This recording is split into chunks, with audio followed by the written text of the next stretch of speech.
Pictures by Jack London. What do it matter where or how we die, so long as we've our elf to watch it all?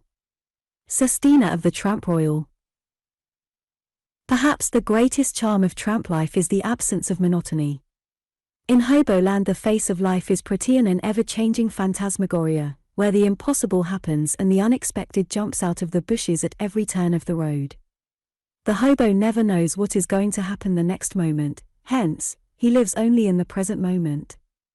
He has learned the futility of telic endeavor, and knows the delight of drifting along with the whimsicalities of chance. Often I think over my tramp days, and ever I marvel at the swift succession of pictures that flash up in my memory.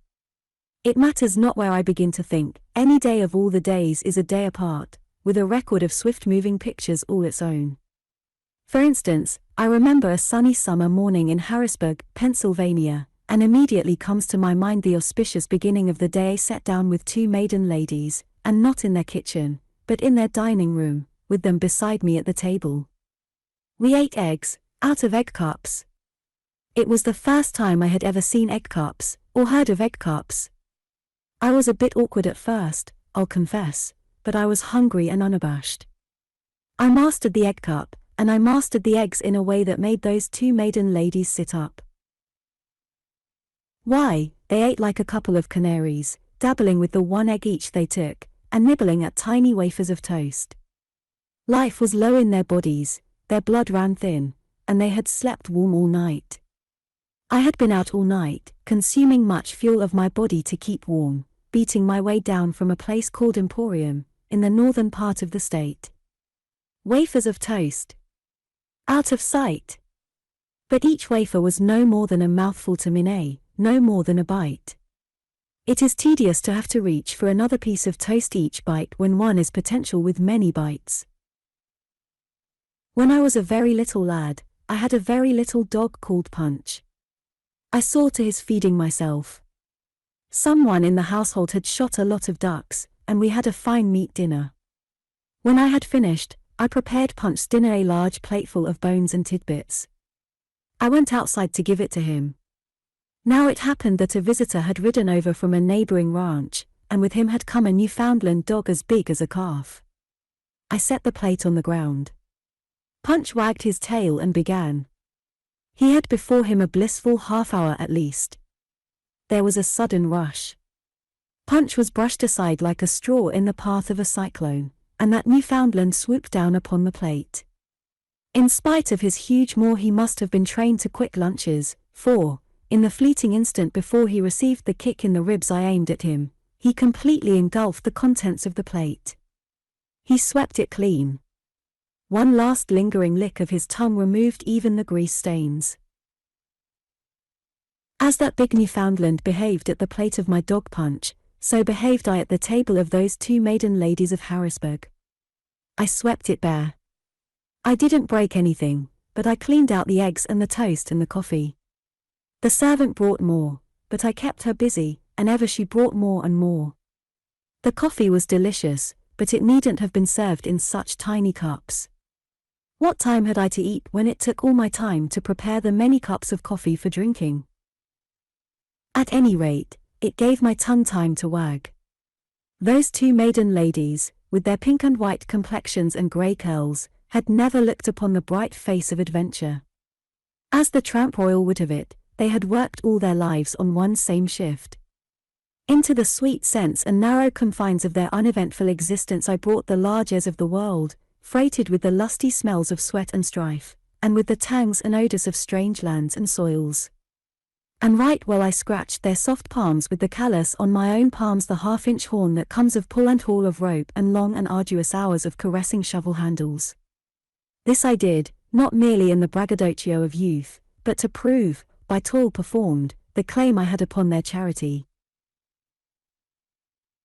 Ah, I can see them now, those dear, sweet ladies, just as I sat at their breakfast table 12 years ago, discoursing upon the way of my feet in the world, brushing aside their kindly counsel as a real devilish fellow should, and thrilling them, not alone with my own adventures, but with the adventures of all the other fellows with whom I had rubbed shoulders and exchanged confidences.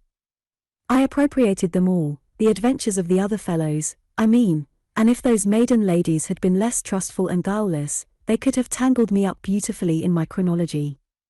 Well, and what of it? It was fair exchange. For their many cups of coffee, and eggs, and bites of toast, I gave full value. Right royally I gave them entertainment. My coming to sit at their table was their adventure, and adventure is beyond price anyway. Coming along the street, after parting from the maiden ladies, I gathered in a newspaper from the doorway of some late riser, and in a grassy park lay down to get in touch with the last 24 hours of the world. There, in the park, I met a fellow hobo who told me his life story and who wrestled with me to join the United States Army. He had given in to the recruiting officer and was just about to join, and he couldn't see why I shouldn't join with him. He had been a member of Cox's army in the march to Washington several months before, and that seemed to have given him a taste for army life. I, too, was a veteran, for had I not been a private in Company L of the 2nd Division of Kelly's Industrial Army, said Company L being commonly known as the Nevada Push. But my army experience had had the opposite effect on me, so I left that hobo to go his way to the dogs of war, while I threw my feet for dinner. This duty performed, I started to walk across the bridge over the Susquehanna to the west shore. I forget the name of the railroad that ran down that side, but while lying in the grass in the morning the idea had come to me to go to Baltimore, so to Baltimore I was going on that railroad, whatever its name was. It was a warm afternoon, and part way across the bridge I came to a lot of fellows who were in swimming off one of the piers. Off went my clothes and in went I. The water was fine, but when I came out and dressed, I found I had been robbed. Someone had gone through my clothes. Now I leave it to you if being robbed isn't in itself adventure enough for one day. I have known men who have been robbed and who have talked all the rest of their lives about it. True, the thief that went through my clothes didn't get much, some 30 or 40 cents in nickels and pennies, and my tobacco and cigarette papers, but it was all I had, which is more than most men can be robbed of, for they have something left at home, while I had no home. It was a pretty tough gang in swimming there.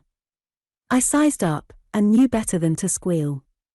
So I begged the makings, and I could have sworn it was one of my own papers I rolled the tobacco in. Then on across the bridge I hiked to the west shore. Here ran the railroad I was after. No station was in sight. How to catch a freight without walking to a station was the problem. I noticed that the track came up a steep grade, culminating at the point where I had tapped it, and I knew that a heavy freight couldn't pull up there any too lively. But how lively? On the opposite side of the track rose a high bank. On the edge, at the top, I saw a man's head sticking up from the grass. Perhaps he knew how fast the freights took the grade, and when the next one went south. I called out my questions to him, and he motioned to me to come up. I obeyed, and when I reached the top, I found 4 other men lying in the grass with him. I took in the scene and knew them for what they were, American gypsies. In the open space that extended back among the trees from the edge of the bank were several nondescript wagons. Ragged, half-naked children swarmed over the camp, though I noticed that they took care not to come near and bother the menfolk. Several lean, unbeautiful, and tall degraded women were pottering about with camp chores, and one I noticed who sat by herself on the seat of one of the wagons, her head drooped forward, her knees drawn up to her chin and clasped limply by her arms. She did not look happy. She looked as if she did not care for anything in this. I was wrong, for later I was to learn that there was something for which she did care. The full measure of human suffering was in her face, and, in addition, there was the tragic expression of incapacity for further suffering. Nothing could hurt any more, was what her face seemed to portray, but in this, too, I was wrong. I lay in the grass on the edge of the steep and talked with the menfolk. We were kin brothers. I was the American hobo, and they were the American gypsy. I knew enough of their argot for conversation, and they knew enough of mine. There were 2 more in their gang, who were across the river mushing in Harrisburg. A musher is an itinerant farker. This word is not to be confounded with the Klondike musher, though the origin of both terms may be the same, namely, the corruption of the French marchons, to march, to walk, to mush. The particular graft of the two mushers who had crossed the river was umbrella mending, but what real graft lay behind their umbrella mending, I was not told, nor would it have been polite to ask. It was a glorious day. Not a breath of wind was stirring, and we basked in the shimmering warmth of the sun. From everywhere arose the drowsy hum of insects, and the balmy air was filled with scents of the sweet earth and the green growing things. We were too lazy to do more than mumble on in intermittent conversation. And then, all abruptly, the peace and quietude was jarred awry by man. Two bare-legged boys of 8 or 9 in some minor way broke some rule of the camp. What it was I did not know, and a man who lay beside me suddenly sat up and called to them. He was chief of the tribe, a man with narrow forehead and narrow-slitted eyes, whose thin lips and twisted sardonic features explained why the two boys jumped and tensed like startled deer at the sound of his voice. The alertness of fear was in their faces, and they turned, in a panic, to run. He called to them to come back, and one boy lagged behind reluctantly, his meager little frame portraying in pantomime the struggle within him between fear and reason. He wanted to come back. His intelligence and past experience told him that to come back was a lesser evil than to run on, but lesser evil that it was great enough to put wings to his fear and urge his feet to flight. Still he lagged and struggled until he reached the shelter of the trees, where he halted. The chief of the tribe did not pursue. He sauntered over to a wagon and picked up a heavy whip. Then he came back to the center of the open space and stood still. He did not speak.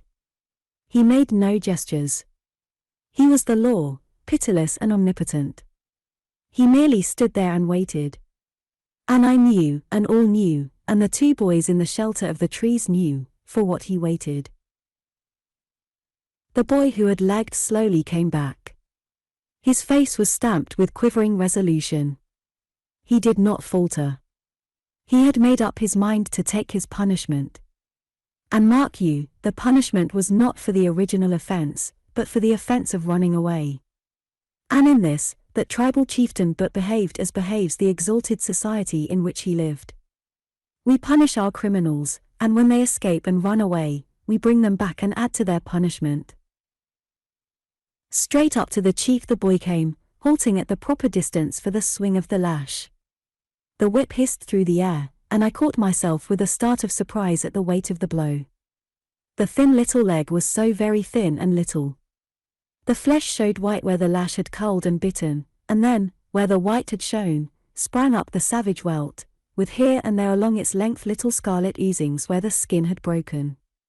Again the whip swung, and the boy's whole body winced in anticipation of the blow, though he did not move from the spot. His will held good. A second welt sprang up, and a third. It was not until the fourth landed that the boy screamed. Also, he could no longer stand still, and from then on, blow after blow, he danced up and down in his anguish, screaming, but he did not attempt to run away. If his involuntary dancing took him beyond the reach of the whip, he danced back into range again. And when it was all over 12 blows he went away, whimpering and squealing, among the wagons. The chief stood still and waited. The second boy came out from the trees. But he did not come straight. He came like a cringing dog, obsessed by little panics that made him turn and dart away for 6 steps. But always he turned and came back, circling nearer and nearer to the man, whimpering, making inarticulate animal noises in his throat. I saw that he never looked at the man. His eyes always were fixed upon the whip, and in his eyes was a terror that made me sick, the frantic terror of an inconceivably maltreated child. I have seen strong men dropping right and left out of battle and squirming in their death throes. I have seen them by scores blown into the air by bursting shells and their bodies torn asunder. Believe me, the witnessing was as merrymaking and laughter and song to me in comparison with the way the sight of that poor child affected me. The whipping began. The whipping of the first boy was as play compared with this one. In no time the blood was running down his thin little legs. He danced and squirmed and doubled up till it seemed almost that he was some grotesque marionette operated by strings. I say seemed, for his screaming gave the lie to the seeming and stamped it with reality. His shrieks were shrill and piercing, within them no hoarse notes, but only the thin sexlessness of the voice of a child. The time came when the boy could stand it no more. Reason fled, and he tried to run away.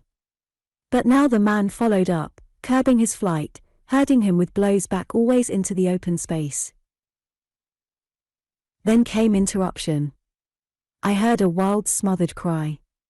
The woman who sat in the wagon seat had got out and was running to interfere. She sprang between the man and boy. "You want some, eh?" said he with the whip.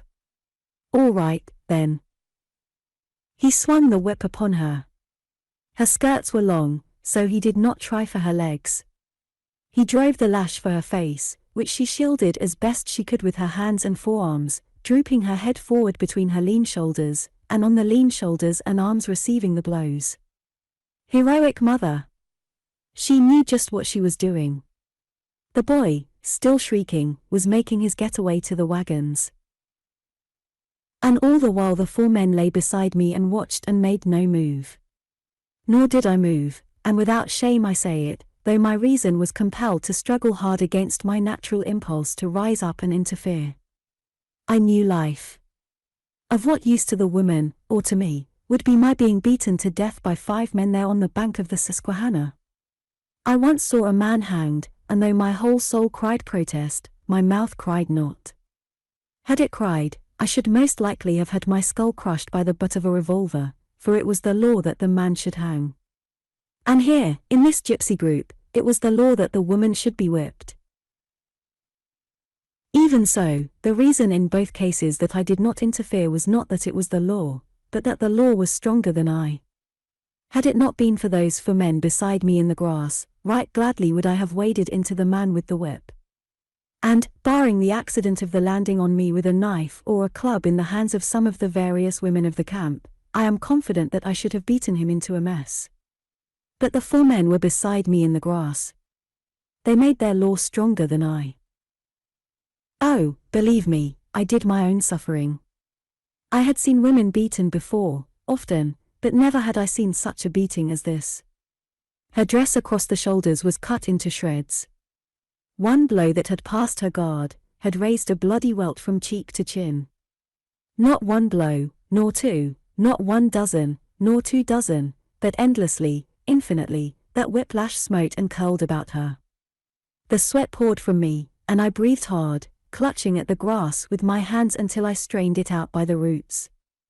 And all the time my reason kept whispering, "Fool! Fool!" That welt on the face nearly did for me. I started to rise to my feet, but the hand of the man next to me went out to my shoulder and pressed me down. "Easy, partner, easy," he warned me in a low voice. I looked at him.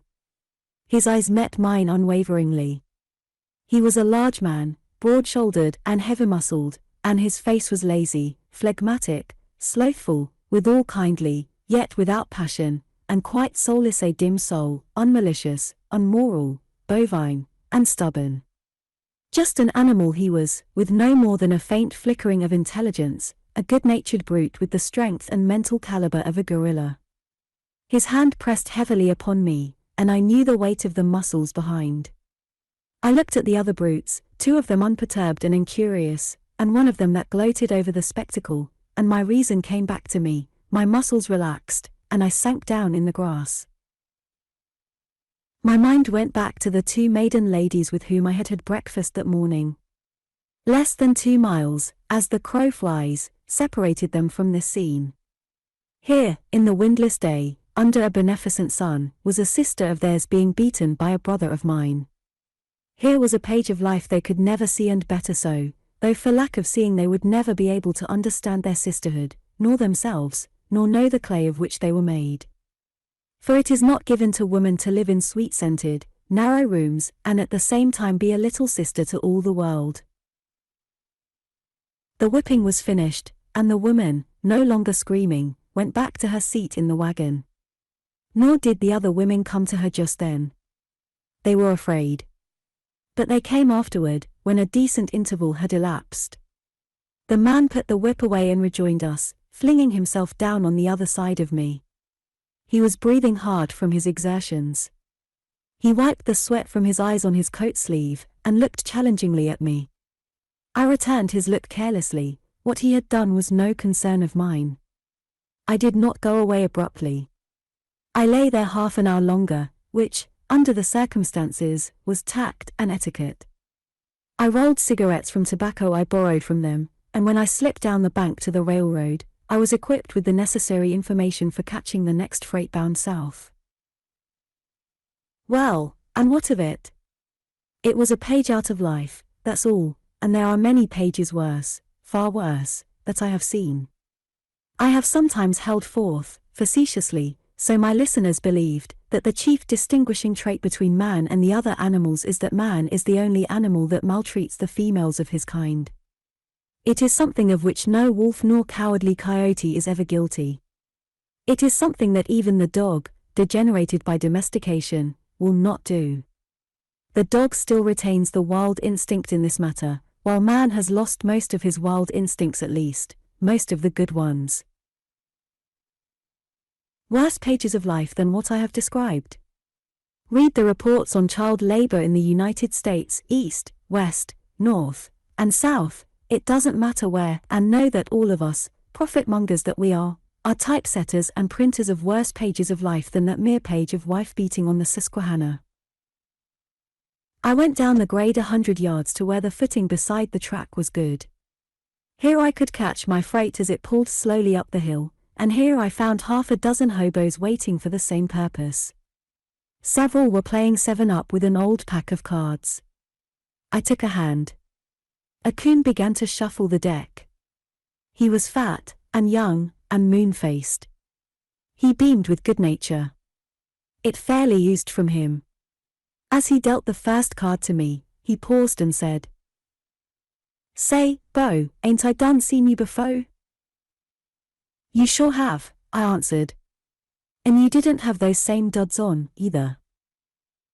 He was puzzled. "Do you remember Buffalo?" I queried. Then he knew me, and with laughter and ejaculation hailed me as a comrade, for at Buffalo his clothes had been striped while he did his bit of time in the Erie County Penitentiary. For that matter, my clothes had been likewise striped, for I had been doing my bit of time, too. The game proceeded, and I learned the stake for which we played. Down the bank toward the river descended a steep and narrow path that led to a spring some 25 feet beneath. We played on the edge of the bank. The man who was stuck had to take a small condensed milk can, and with it carry water to the winners. The first game was played and the coon was stuck. He took the small milk tin and climbed down the bank, while we sat above and guyed him. We drank like fish. For round trips he had to make for me alone, and the others were equally lavish with their thirst. The path was very steep, and sometimes the coon slipped when partway up, spilled the water, and had to go back for more. But he didn't get angry. He laughed as heartily as any of us, that was why he slipped so often. Also, he assured us of the prodigious quantities of water he would drink when someone else got stuck. When our thirst was quenched, another game was started. Again the coon was stuck, and again we drank our fill. A third game and a fourth ended the same way, and each time that moon-faced darky nearly died with delight at appreciation of the fate that chance was dealing out to him. And we nearly died with him, what of our delight? We laughed like careless children, or gods, there on the edge of the bank. I know that I laughed till it seemed the top of my head would come off, and I drank from the milk tin till I was nigh waterlogged. Serious discussion arose as to whether we could successfully board the freight when it pulled up the grade, what of the weight of water secreted on our persons. This particular phase of the situation just about finished the coon. He had to break off from water carrying for at least 5 minutes while he lay down and rolled with laughter. The lengthening shadows stretched farther and farther across the river, and the soft, cool twilight came on, and ever we drank water, and ever our ebony cupbearer brought more and more. Forgotten was the beaten woman of the hour before. That was a page read and turned over. I was busy now with this new page, and when the engine whistled on the grade, this page would be finished and another begun, and so the book of life goes on, page after page and pages without end when one is young. And then we played a game in which the coon failed to be stuck. The victim was a lean and dyspeptic-looking hobo, the one who had laughed least of all of us. We said we didn't want any water, which was the truth. Not the wealth of Ormuz and Avind, nor the pressure of a pneumatic ram, could have forced another drop into my saturated carcass. The coon looked disappointed, then rose to the occasion and guessed he'd have some. He meant it, too. He had some, and then some, and then some. Ever the melancholy hobo climbed down and up the steep bank, and ever the coon called for more. He drank more water than all the rest of us put together. The twilight deepened into night, the stars came out, and he still drank on. I do believe that if the whistle of the freight hadn't sounded, he'd be there yet, swilling water and revenge while the melancholy hobo toiled down and up. But the whistle sounded. The page was done. We sprang to our feet and strung out alongside the track. There she came, coughing and spluttering up the grade, the headlight turning night into day and silhouetting us in sharp relief. The engine passed us, and we were all running with the train, some boarding on the side ladders, others springing the side doors of empty boxcars and climbing in. I caught a flat car loaded with mixed lumber and crawled away into a comfortable nook. I lay on my back with a newspaper under my head for a pillow. Above me the stars were winking and wheeling in squadrons back and forth as the train rounded the curves, and watching them I fell asleep. The day was done, one day of all my days. Tomorrow would be another day, and I was young.